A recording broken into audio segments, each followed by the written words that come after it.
But Charles Ingram's run hasn't been the only controversial moment in the show's history. Here we have the husband and wife design team of Lawrence and Jackie Llewellyn-Bowen. Another big talking point wasn't so much about contestant behaviour. It's the right answer. It was about what producers did when Lawrence and Jackie Llewellyn-Bowen smashed their way to 500 grand and looked to secure their chosen charity a cool 7-digit donation. They had talked all the way up along the way that they were not going to risk the money. Translated from the Latin, what is the motto of the United States?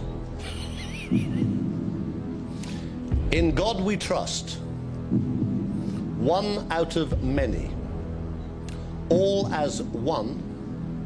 Striving together. Now, I'm thinking straight away, it's in God we trust.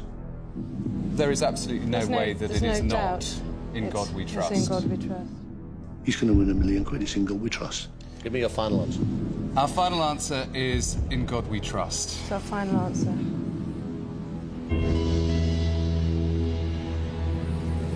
And I look down, and it goes wrong.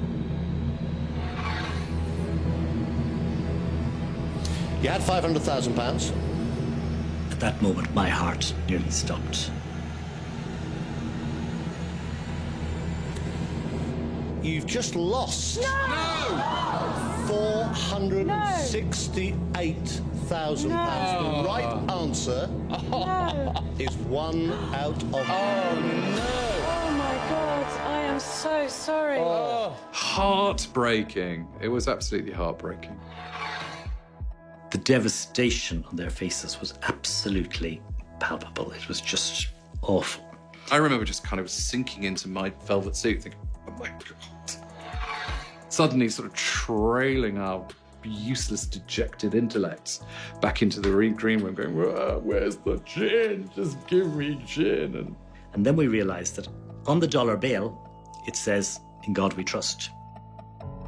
So I went home and I thought about what we should do, went back and the team, we all met up, and I said, here's what I think we should do.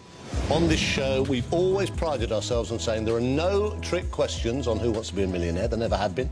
And we'd never, ever want to be accused of trying to mislead anybody, even inadvertently, which is why, in order to be perfectly fair, we thought it right to offer them another £1 million question. I don't think there was a single person in the studio that didn't go... Who was the first man to travel into space twice? Don't say you know it, because I don't want to know. We had absolutely made a blood pact saying that we weren't going to answer it, that we wanted that £500,000 then and there. I'm not looking at any of those. I'm looking at the bit on the screen that says £500,000. There was no sense of relief at being given the money. It was a tremendous sense of having got away with it. The right answer is Gus Grissom. Hey, £500,000! £500,000 made a massive, massive, massive difference to so many families then, and continues to make a big difference to families ever since. It's still a very tough way to earn it, though. From no trick questions to one tricky contestant, the lifeline